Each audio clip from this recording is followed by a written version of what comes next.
Hey guys, so today I just had the idea of just giving you a little short equipment tour and just to show you what I as an amateur DJ use to one, practice, prepare, record, and gig with. So first up is this one. This is Record Box DJ, and this is generally something that I use for preparing tracks on my USB for my CDJ gigs. Yes, so Record Box DJ has two modes. It's performance mode, which is this, and you also have export mode, which is this one. Now in export mode, this is where you can fix the grid, you can add hot cues, and you can analyze your tracks and listen to them, find areas where you want to put a cue and whatnot.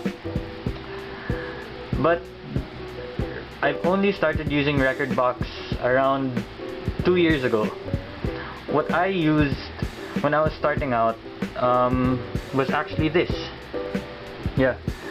So this is Traktor Scratch Pro. This is a really, well, not really old, but this is an old version of Traktor Scratch Pro.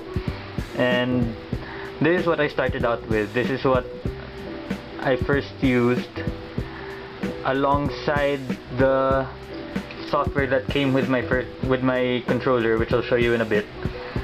So this taught me the ins and outs of DJing, taught me the lows, mids, highs. Let's try to focus you there. Can't focus.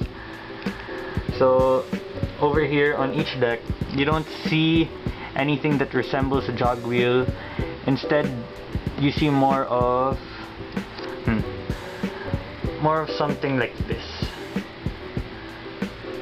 You see the full waveform, and that's because Native Instruments, they are more of a very modular company. Most of their equipment's very modular. They now are removing a lot of jog wheels from their controllers, and they're replacing it with jog track pads. I should know because one of my teammates actually owns a Native Instruments D2, and that's currently his setup with his Traktor. So this is my first ever DJ software, and I absolutely love it.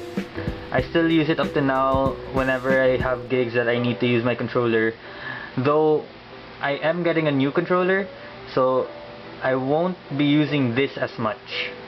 Instead, I'll be using this more, including their performance mode, because my new controller is a Pioneer controller, so it runs on Record Box. It controls Record Box, and I'd want to utilize that more.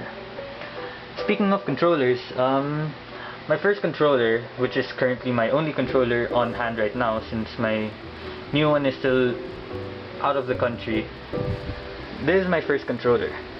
Yes, this is a Numark Mixtrack Pro, and I've had this controller since second year high school. Currently I'm incoming my 5th year of college.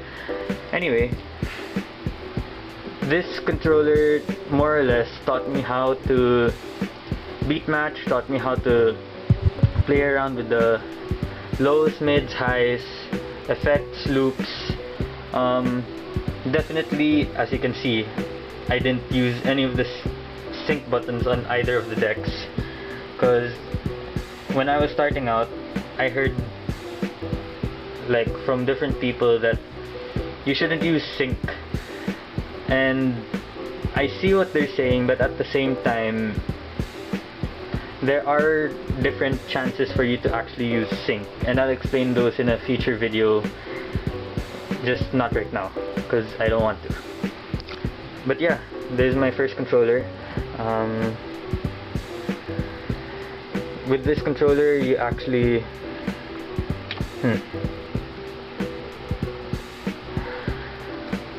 it actually taught me how to DJ, well, at least the basics, because once I started using different controllers, that's where I started to learn different techniques, different ways.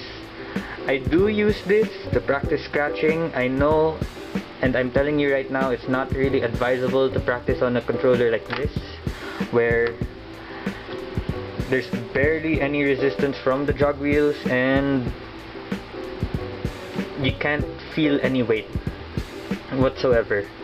You lose track of where the actual track is. Though I'm not saying that you cannot scratch on a controller. You can definitely scratch on a controller. You can scratch on a CDJ. You can scratch on vinyls. You can scratch and just make sure you know how to.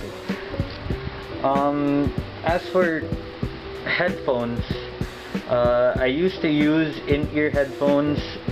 Like, actually, I just used to use Apple EarPods, and then I'd match it with this. Yes, this is an adapter for 3.5 to 3/4. And my mom actually bought me a new set of headphones. Actually, the story there is, I was planning on saving up for a new set of headphones, but then my mom surprised me as an advanced birthday gift, and she bought me these. Now, these are Audio-Technica M40Xs. Technically, they are not DJing controllers. They are studio monitors, and their tuning is very, very flat. It is a flat tune because it's great for production. Sorry, and it's also really great for mixing. So me as a producer and a DJ, I need something like this instead of normal DJ headphones, which usually has the bass up. I need this for my mixing when I'm producing my tracks. Yeah, overall I do recommend these headphones. They are pretty cheap, SRP. They're around 7,500. Brand new, yes, legit. Comes with 2 wires, and each wire has a locking mechanism, so you don't just yank it out during a gig. One wire is the coiled wire, and both wires are 3 meters in length, one straight and one coiled. So, oh, I actually forgot.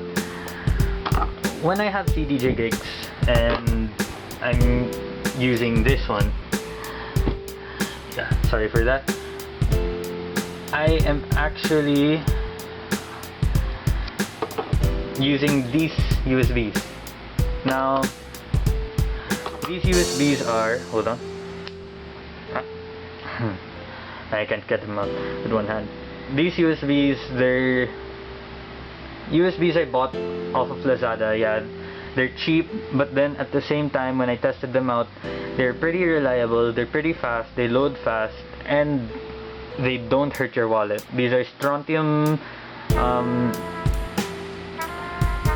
USBs. You can find them on Lazada. They sell for around 239 pesos for one 8 gig USB, and I think the 16 gig goes up around 300 something. So more or less you won't break the bank buying USBs with these, and they run really well. In my opinion, they run just as good as, or even better than, the SanDisk Cruisers, which a lot of DJs recommend. But yeah, I love these, and I've used them in black market. I've used them practicing in Scarecrow on different types of CDJs. I used them on the CDJ 350s, and I've used them on CDJ Nexus 2000s. So yeah, of course my laptop's a MacBook Pro. Not because I'm an Apple freak, it's more of, this is what I have. This laptop's 8 years old. It's a mid-2010 model, that's why it has a CD drive. But other than that, it's been with me for around 6 years, almost 6 years, and it keeps up even with the newer software. So I wouldn't replace this for the world. Now, I guess that's it. My home quote-unquote studio would be, oh yeah, there, my logo. My home studio would consist of my controller, my laptop, my USBs, and my headphones, and these really old speakers.